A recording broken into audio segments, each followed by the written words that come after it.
Do we matter? So the cosmic perspective is incompatible with your ego. Okay. All humans share a chemistry, a biology with all other life on Earth. There's one Genesis on this Earth. What is the advice that you wish someone had said to you at 33 that you could give to me now? I have no such advice, and I'll tell you why. If you're alert and you're smart, alert meaning you notice things and you learn, living life itself is the lesson. This is life experience, and it doesn't come on a bumper sticker. You're thinking this is one sentence I could tell you, and then that'll make everything better. No. Learn from your mistakes, because those lessons are greater than someone just telling you to not do it. No one ever told me that I had to search for meaning in life to begin with. So that was never even a part of me. It was, I got my life, this is who and what I am, this is what I did in school, these are my dreams, ambitions. How do I create meaning in my life as I go forward? My first question of me wasn't, where do I find meaning? It was, how do I create meaning? And that started early teens. I recognized long ago that I have the power to manufacture meaning in my life. I can make decisions about my own life that create the meaning. For me, a meaningful life is learning something new tomorrow that I didn't know yesterday. Otherwise, it's a wasted day. You know the prisoner who puts X's in the boxes on the wall for the day they get out? I have that in my head, and the day that I get out is the day I die. All right? And what these boxes remind you of is every day you're alive, you're one day closer to death. So there's one fewer days in there to accomplish something that you might have wanted to accomplish. So one of my measures of meaning is how much more do I know about the world tomorrow than I did yesterday? Because almost any path you take will make you wiser as a person. So I value wisdom. That gives meaning to my life. A new perspective. It's not just knowledge, data. Data can become information. Information on further study becomes knowledge. And after enough time, when you see how the knowledge plugs in and applies, it can become wisdom. Wisdom is the distilled essence of all the details. The wisest statements ever spoken to you generally have no detail in them at all, do they? I've heard it said this way, wisdom is what's left over after you've forgotten all the details. It's the distilled essence of it all. So I want to be wiser on the porch, on my rocking chair. I don't want to be the old curmudgeon. In my day, we did it best. No, I don't want to be that guy. No. Spend a little bit of your life lessening the suffering of others. I don't mean redirect your life. Some people do. They work in soup kitchens and start not-for-profits to serve. Yes, I'm not that person. No, because the universe is what calls me. But in my day, in a week, do something that lessens the suffering of someone else. I'm declaring that. I try not to ever put opinions out there, but it's my opinion that if you lessen the suffering of others, you make a better world. And don't we all want to live in a better world? If there's some small gesture that I can do that can completely add value to someone's life, I'm going to do it. Because the leveraging of 10 minutes of my life into the happiness or enlightenment or the reduced suffering of someone else, I'd be irresponsible if I did not. What is missing from your list of ingredients at the moment? Or what could you have more of that would make you I don't happy? think of life that way. Okay, how do you think of life? Why is that wrong, that question? I didn't say it was wrong. I don't value judge, okay? It's not what's right or wrong here. I don't live life that way because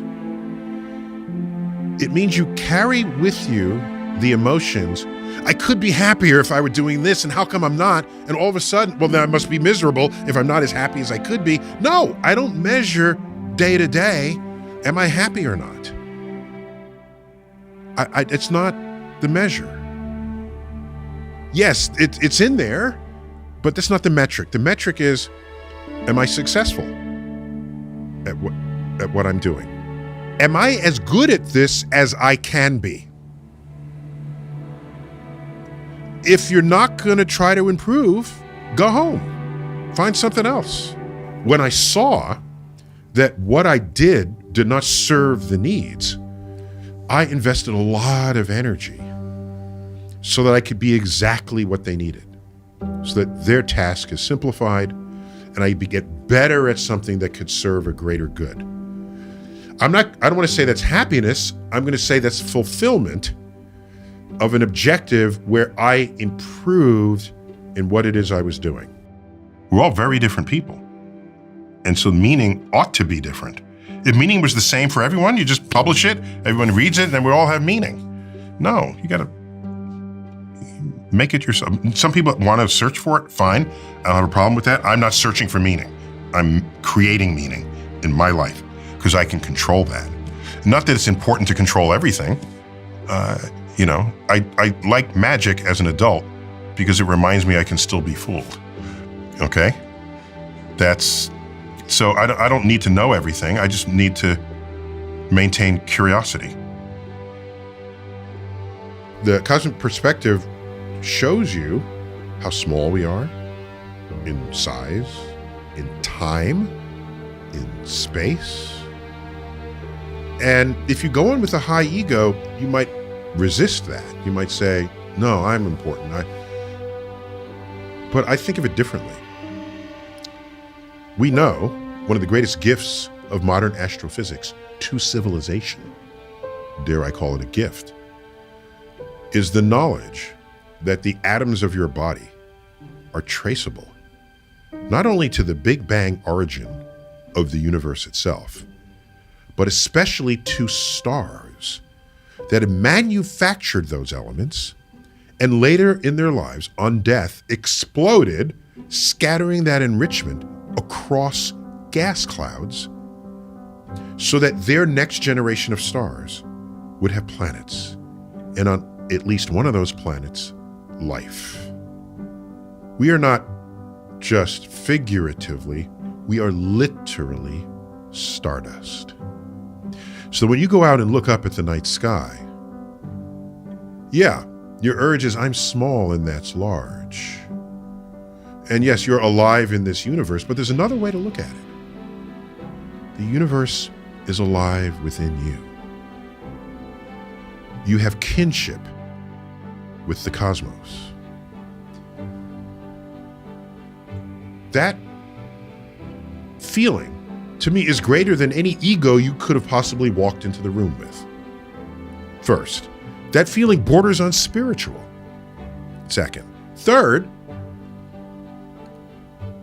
we have trained ourselves to equate being special with being different. You're special. You do something, think some way that no one else does. So I'm special. Well, let me turn that on its head and say, maybe we're special not because we're different, but because we're the same. All humans are stardust. All humans share a chemistry with a biology with all other life on Earth. We live in a very fractured world today. I don't know if it's the most fractured ever, but I mean, the First World War, Second World, those were fractured times. So I don't want to claim uniqueness in how fractured we are, but what is clear is that the internet has enabled, and social media have enabled people to tribalize. You might go your whole life without ever finding another person who thinks the earth is flat. You go online and you see them all, and they have conventions, and they and they meet here, even if it's only virtual. So you have ways to say why you are different from other people. And I don't know that that's always a healthy place to be. In a pluralistic land, you want to celebrate differences rather than go out of your way to establish differences and then claim one group is better than another. It is the very motto of the United States. Out of many, one. E pluribus unum. You can carry that forward to immigration and the ethnicity, the melting pot of ethnicity that was the goal, or at least the vision for what we thought a future America would be. And I don't feel it heading that way now. But you can draw a line in the sand between people who transgress but do not hold power over you. What are you actually after by attacking someone with a different opinion? Oh, I know what it is. You want everyone to have exactly the same opinion you do. Well, that's not this country either. No. You know what's on our currency? On our currency, e pluribus unum. Okay? Out of the many, we have one. Not out of the one, we have one. It is the many. It is the plurality, pluribus. It's Latin, okay? A plurality means people coexist who think differently about the world. And we celebrate that, or at least we ought to. By the way, if you just reject what someone says outright, that's as intellectually lazy as it is to accept what they say outright. What's harder, but I think more fun, is lining up a series of questions to probe the statement, to explore what is going on in the thoughts and in the claims of the person with whom you're conversing. So if someone says, I have these crystals, that you rub them together, it'll heal you. My kids would say, what are the crystals made of? And what tests have you made for this? And could the healing have been explained in another way? And in what way are and they start asking these questions, and then the person will probably just walk away because they would not have the answers to all of them. And then, remember I said, if an argument lasts more than 5 minutes, then both sides are wrong. The person, there's no place for that to go. To the truly curious person. Given what you know today, what would you tell yourself if you met yourself when you were 15, 20, 25, 30, whatever? And I said, I wouldn't tell him anything. Because if I gave a bit of wisdom, I say, you're about to do that, but don't do that, okay? There's no better lesson than doing something and learning that you shouldn't do it. That's the best lesson. We don't live life because there's a list of things that other people said don't do. You're gonna explore your life. That's what you're gonna do. And some things are great, and some things you don't want to do again, some things you're bad. That's where the wisdom comes from. You earn it. It's the strongest kind of wisdom you can have, provided you learn from a mistake. If you're just an idiot and you just keep making the mistake, my advice for you is don't make the same mistake twice. Just stay alert, learn new stuff every day, and learn from your mistakes, because those lessons are greater than someone just telling you to not do it. Then you have no such life experience to build into the wisdom that you want to acquire in the years to come. It is the first painting I know of where the background is the subject of the painting. And that background is the night sky. It is true because to learn is to become closer to nature. And it's for a greater good in society. I would be irresponsible if I did not. The universe is immense, and yes, it can make you feel small, as it ought to. We all need an ego check. People like to think I'm special because I'm different, but there's a whole other way to look at it. Maybe you're special because you're the same. Have I, by whatever powers I have available to me, have I lessened the suffering of others? Earth seen through the rings of Saturn. And just a reminder, we are a speck in the middle of a cosmic void. And the more of us that feel the universe, the better off we will be in this world. Thank you. Perhaps one of the greatest science communicators of our time, Neil deGrasse Tyson has been educating people about the world around us for years. Not only is he incredibly knowledgeable, but his love for science and his ability to convey that passion is what sets him apart. His journey to becoming one of the most well-known astrophysicists started as early as 9 years old. At 17, he would be invited to Cornell to meet with world-renowned astronomer Carl Sagan. Then I thought about it, and I said, well, I met Carl Sagan when I was 17. I was applying to colleges. He was at Cornell. I had been accepted at Cornell, but didn't know what college I wanted to go to. And the admissions office saw that I wasn't totally in the moment there. I didn't know this, they had forwarded my application to him for his reaction. I was already deep in the universe since I was 9. And he sent me a letter. He doesn't know me from Adam. I'm a 17-year-old kid from the Bronx. He's a professor of astronomy at Cornell University. And I get this letter and I open it and it says, I understand you like the same stuff I like. Do you want to come visit the campus to help you decide if you want to go to Cornell? It was like, whoa, now he hadn't done Cosmos yet, that's how old I am, but he was already famous. He had been on The Tonight Show and, and had best-selling books. So I took him up on it. I took a bus up to Ithaca, New York. He met me outside his building on a Saturday, invited me up to his office, saw the labs. I'm there in front of him, he did something really cool. He reached back, didn't even look. Grabbed a book off the shelf. It was one of his books. I thought that was a badass thing. Don't even have to look. That's one of my books, yep. Okay, here. And he signed it to me. Neil Tyson, future astronomer, signed Carl. But that's only the half of it. Later in the day, I'm ready to go back to New York. It begins to snow, as it does often in December in Ithaca.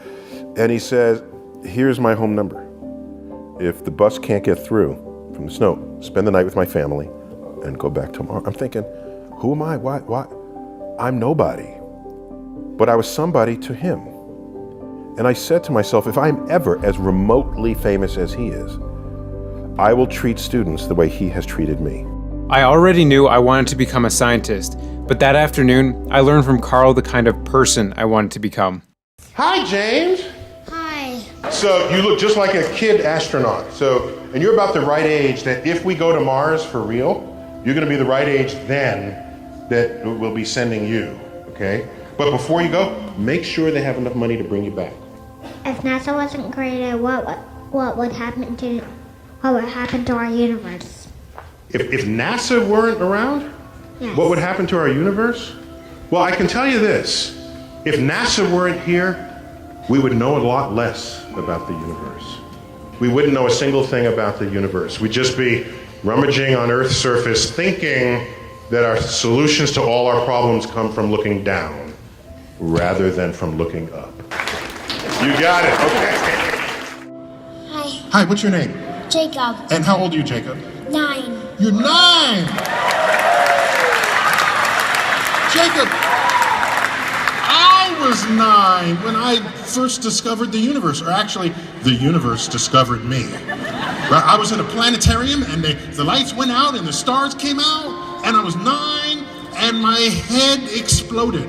And you will not be one of these idiots who were interviewed when the asteroid was coming saying, I'll go get drunk on the beach, because you will figure out how to save the world.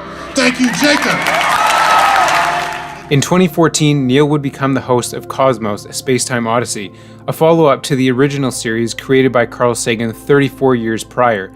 Cosmos would go on to be translated into 45 languages, run across 181 countries, and be seen by over 750 million people. Neil continues to educate the public on the wonders of the universe through his radio show Star Talk. At the end of one of his Star Talk live shows, he reads for the audience one of the most impactful pieces of writing from Carl Sagan's Pale Blue Dot. From this distant vantage point, the Earth might not seem of any particular interest. But for us, it's different.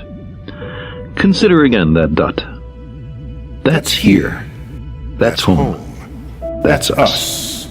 On it, everyone you ever heard of, every human being who ever lived out their lives, the aggregate of all our joys and sufferings. Thousands of confident religions, ideologies, and economic doctrines. Every hunter and forager, every hero and coward, every creator and destroyer of civilization, Every king and peasant, every young couple in love, every hopeful child, every mother and father, every inventor and explorer, every teacher of morals, every corrupt politician, every superstar, every supreme leader, every saint and sinner in the history of our species lived there on a mote of dust, suspended in a sunbeam.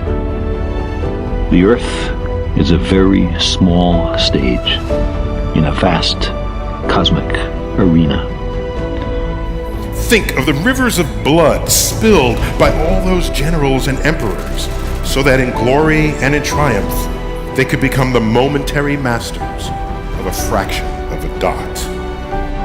Think of the endless cruelties visited by the inhabitants of one corner of this pixel on the scarcely distinguishable inhabitants of some other corner. How frequent their misunderstandings, how eager they are to kill one another, how fervent their hatreds. Our posturings, our imagined self-importance, the delusion that we have some privileged position in the universe are challenged by this point of pale light. Our planet is a lonely speck in the great enveloping cosmic dark. In our obscurity, in all this vastness, there is no hint that help will come from elsewhere to save us from ourselves. It's up to us. It's been said that astronomy is a humbling, and I might add, character-building experience. The Earth is the only world known so far to harbor life. There is nowhere else, at least in the near future, to which our species could migrate. Visit?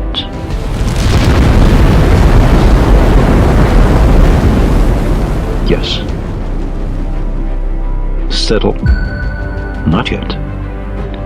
Like it or not, for the moment, the Earth is where we make our stand. To my mind, there is perhaps no better demonstration of the folly of human conceits than this distant image of our tiny world. To me, it underscores our responsibility to deal more kindly with one another and to preserve and cherish that pale blue dot, the only home we've ever known.